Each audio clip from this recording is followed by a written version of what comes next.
Assalamualaikum warahmatullahi wabarakatuh. Teman-teman yang dirahmati Allah. Memang kalau kita searching di Google itu banyak sekali keanehannya. Salah satu keanehan yang saya temukan yang lagi viral di media sosial, di YouTube dan di mana-mana itu ada satu kelompok di Malaysia yang mengatakan memiliki keyakinan, memiliki kepercayaan bahwa Nabi Muhammad itu adalah Allah gitu. Ini Astagfirullahalazim. Bagaimana dia berpikir orang-orang ini ya? Dan dalilnya itu adalah Al-Quran. Lam yalid walam yulad itu diartikan kepada Nabi Muhammad. Katanya Nabi Muhammad itu adalah Allah itu sendiri dan dia tidak memiliki kemaluan, tidak memiliki keturunan. Ini sangat aneh sekali ya. Padahal kalau dia baca sejarah anak-anak Nabi Muhammad, istri-istri Nabi Muhammad, semuanya sudah dijelaskan dan sudah disebutkan. Ini orang di zaman sekarang gitu, di era informasi, mereka ini kemana aja gitu. Bagaimana cara berpikir otaknya, bagaimana dia menggunakan ayat-ayat Al-Quran, sehingga dia begitu jauh menyimpang begitu. Ini anak SD saja tertawa ini dengan ajaran sesat. Ini kita dengarkan videonya ya. Apa yang dinyatakan oleh Suhaimi Muhammad atau ajaran Sihab. Saya bersetuju bahawa Nabi Muhammad memegang jawatan Allah dan Allah itu adalah Nabi Muhammad sallallahu alaihi wasallam. Dan Allah itu sebenarnya kata nama. Ia tidak berjirim, tidak berjisim. Ialah nama tidak boleh lihat, tidak boleh disentuh, kan? Kecuali Tuhan mempunyai nama, mempunyai berat, mempunyai dimensi, tapi tidak pada nama, tidak mempunyai dimensi. Dan sesuailah yang dinyatakan oleh Allah dalam Al-Quran dan dinyatakan oleh Nabi Muhammad dalam hadis, sungguhnya Allah itu tidak bertempat, tidak berjirim dan tidak berjisim. Nabi Muhammad tidak beranak dan tidak diperanakkan. Nabi Muhammad tidak makan, tidak tidur. Apa yang dipertentukan Nabi Muhammad SAW kepada kita macam makan, kahwin, tidur and aktiviti manusia biasa, itu semuanya lakonan semata-mata. Sebenarnya Nabi Muhammad ni dia nak mengajak umatnya dengan mempertontonkan suri teladan yang paling sempurna daripada dirinya sendiri sebagai pencipta yang menciptakan manusia dan seluruh alam. Mana mungkin suri teladan yang paling baik, lengkap dan sempurna diajarkan oleh manusia yang sama diciptakan oleh Allah. Melainkan Nabi Muhammad itu sendiri adalah Allah. Nah, teman-teman, saya akan membantah keyakinan ngawur tadi dengan Al-Quran.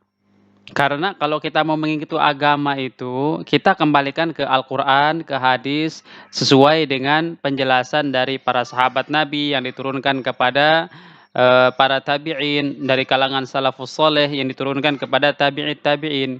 Itulah namanya beragama. Jadi ada sanatnya begitu. Dari mana kita mengambil ajaran agama itu. Ini kok ada orang aneh-aneh begitu. Menganggap bahwa Nabi Muhammad adalah Allah. Mari kita lihat di dalam Al-Quran.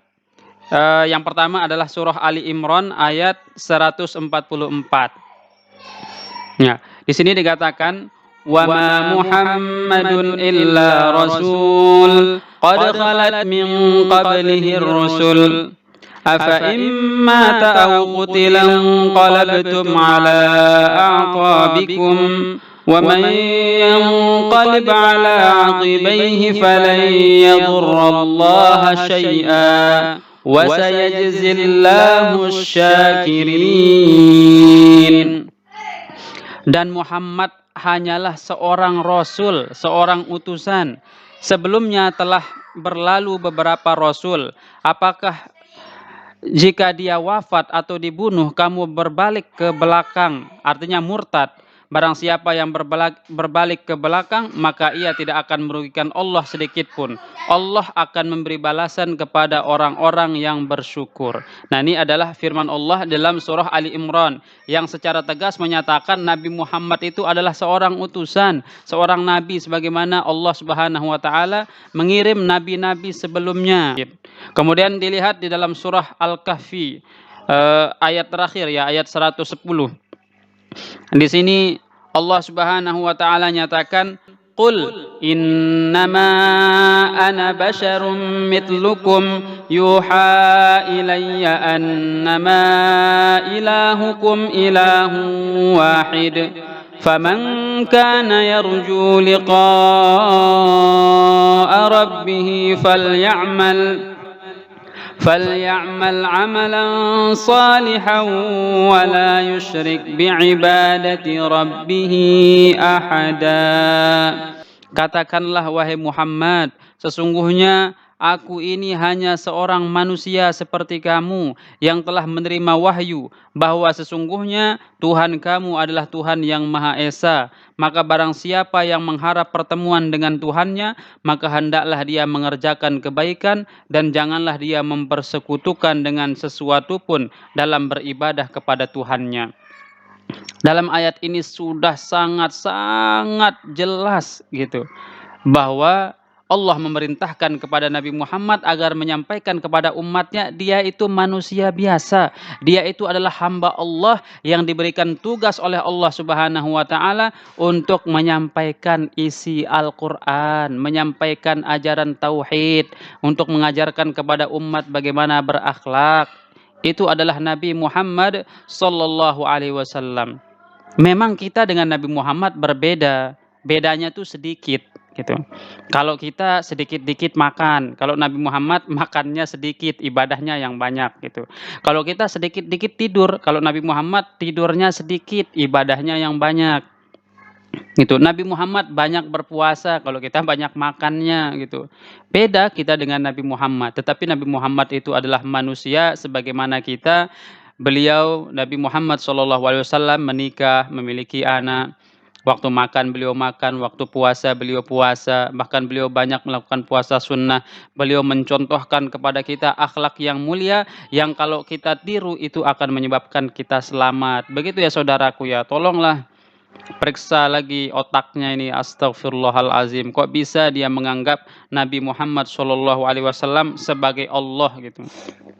Bagaimana dia berpikir Allah adalah yang menciptakan langit dan bumi, sementara Nabi Muhammad berada di langit dan bumi. Allah Subhanahu wa taala adalah yang memberikan rezeki dan memberi makan, sementara Nabi Muhammad adalah yang mendapatkan rezeki dari Allah dan mendapatkan makan dari Allah. Allah Subhanahu wa taala yang memberikan rahmat, sementara Nabi Muhammad diberikan rahmat yang sangat besar oleh Allah Subhanahu wa taala sehingga beliau dikatakan rahmatan lil alamin. Astagfirullahalazim, ini kok aneh-aneh sekali orang-orang ini berpaham apa? Masa dia gara-gara nggak ada kerjaan atau bagaimana ya orang ini ya? Bagaimana ngajinya, kapan belajarnya sampai ada yang satu keluarga model seperti ini? Ya teman-teman yang dimuliakan Allah, mudah-mudahan kita dan keluarga kita dijauhkan dari paham-paham menyimpang, dari ajaran-ajaran sesat semacam ini. Ini kita nggak boleh tanggung-tanggung bilang sesat. Gitu. Masalah urusan dia di neraka atau enggak ya, nah, itu urusan Allah. Tetapi ini jelas sesat karena menyimpang dari Al-Quran dan hadis, menyimpang dari ajaran Rasulullah SAW. Kalau yang model begini kita nggak boleh bilang sesat kepada mereka, nggak boleh bilang menyimpang. Lalu bagaimana pendirian kita dengan agama kita yang kita yakini sebagai agama yang hak, itu agama yang benar? Subhanallah, ini jelas nyata-nyata menyimpang. Dan mudah-mudahan Allah Subhanahu wa taala memberikan hidayah agar mereka semua yang terjaring dalam ajaran-ajaran sesat, nyeleneh, ngawur seperti ini dikembalikan oleh Allah Subhanahu wa taala, mendapatkan hidayah dan kembali ke jalan yang benar. Amin ya rabbal alamin. Demikian video ini saya buat, semoga bermanfaat. Wabillahi taufik wal hidayah. Wassalamualaikum warahmatullahi wabarakatuh.